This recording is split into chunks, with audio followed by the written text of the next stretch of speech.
On the 20th of January 2024, the man of God released a prophecy, and in his word, he said, "Pray for this nation against earthquake of high magnitude."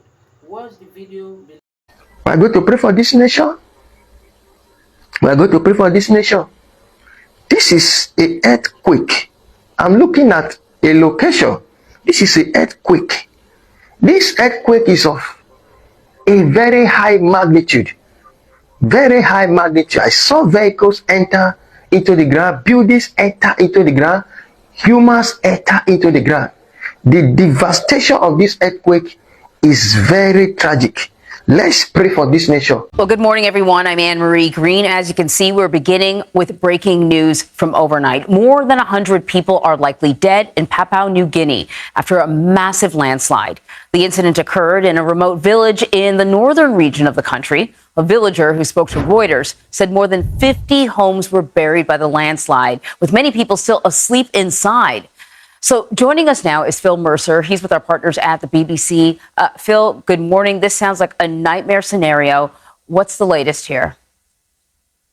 But if you look at some of these pictures, it's obvious that some of the boulders that have torn into a village in Enga province in Papua New Guinea are almost the size of cars. Now, what made this terrible disaster even worse is that it happened about 3 o'clock in the morning when people were sleeping, and residents are saying that part of a mountain simply gave way, pouring all of this debris onto... We believe in the northern province of Enga. Jessica Washington is standing by for us in Jakarta in Indonesia with the latest. It's breaking news. What more do we know about this incident, Jessica?